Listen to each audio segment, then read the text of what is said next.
Hello, I'm Bez, pronounced he, they, and welcome to Big Brother Plays. Who doesn't love a game jam, right? Making a game in a short amount of time, it's always very fun. Well, recently there was a Otome game jam that occurred, and I will look at the games that were submitted to it. This is a game jam run by the Otome Development and Dev Talk, made to encourage people to create more Otomes. And create they did! There are 28 entries in this jam, quite a large number, and I plan to review every single one. Alright, let's not waste any more time. Let's play some games! First up, The Lion Queen by 9mu. Princess Zella of Fionnaria needs to marry in order to take the throne. However, a nearby empire wants to take over her kingdom. Can she find the perfect spouse to rule with her and save the land from destruction? I thought it was alright. It has a very strange combination of art styles, but hey, when you're a solo dev, you gotta get all the resources you can. I get it, I've been there. There are also some QuickTime events in this fan, which is interesting, but you can't really lose them as far as I can tell. You just retry them over and over and over and you won't lose, so what's the point of them? And I also thought the romances were kind of weak, unfortunately, because all it results to is a single choice at the end, choosing who will be your bride, and it's like, I would have liked to get to know these characters a little bit more before that point, and you really don't. And yeah, but I do like how the endings change based on who you choose. The fate of the kingdom, since you're the queen, will change based on who's your bride, so that's really neat. It's rad as hell. Next, The Witch and Her Assistant by Carla Mello. You are, well, a witch, living in a cottage with your salamander Sally. But your work is lacking and you wish you had an assistant. One day, you either meet a charming merman or a friendly half-angel, half-porous spirit, and so you take them on as your apprentice.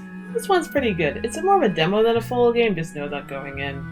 But the writing is really interesting. It keeps us, letting us know more about the world. The art is really cute, and the music and art really capture a cottagecore aesthetic that I really like. And I really think it's a cool game. I really like the two main love interests. They're very interesting. And the main character has a nice backstory.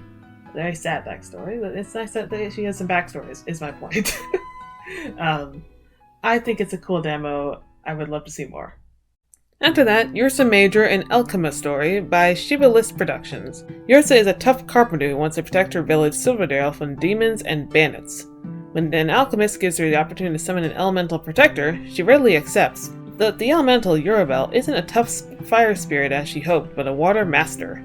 Can she learn to see what he can do and fall for him along the way? It's definitely a really cool game. The main plot keeps things interesting, the art is very cool, the music is lively, and the characters are engaging. I thought it was a very promising game, and I look forward to more in the Alchema series coming up. Next up is Meme Detective by L. Seth. I played the unvoiced version, just so you're aware. Anyway, here's the story. Mai stumbles her way into working at a detective agency with Horatio, a boomer who's more down to earth, and Jeff, a carefree lover of memes. Can the three of them solve the crimes that plague their gang-filled city?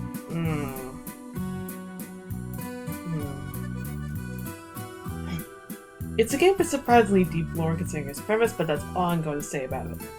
The game acknowledges that Mai is a child character, but continually ships her with adult characters, namely Horatio and Jeff.